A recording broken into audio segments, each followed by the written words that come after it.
should be at your seat. 8-year-old Jordan McGlynn looks like a typical second-grade straight-A student. You would hardly guess he's hobnobbed with the biggest names in Washington, D.C., including the Vice President of the United States.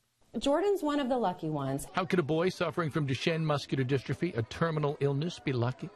Because he was selected into a clinical trial which he and his mother traveled to Chicago to participate in every Wednesday.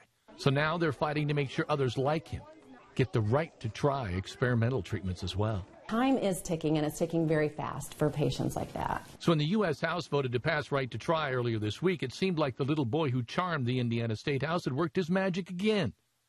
But that's not quite the case.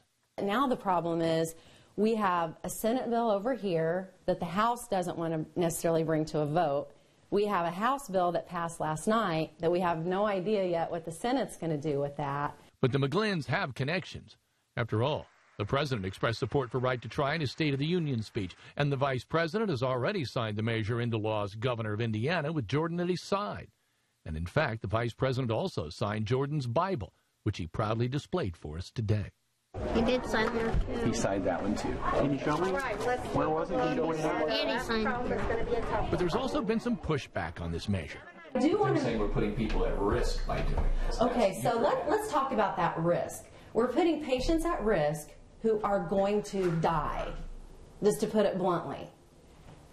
Who is to say that, I'm sorry, this is really hard for me because I'm tired of hearing it. I'm tired of hearing it on the House floor. I'm tired of hearing lawmakers say this about false hope, and we want to protect these patients. These patients we are talking about are dying. Okay, this is the only hope they have.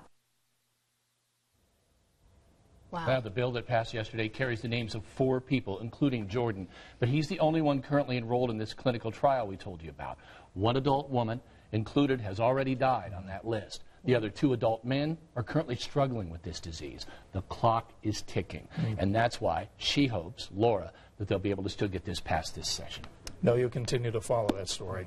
Ongoing. It's amazing what they've accomplished already. Well, that's a mama that wants to save her boy. Right. Yeah. Yeah. Thanks, Kevin. And others. Yeah.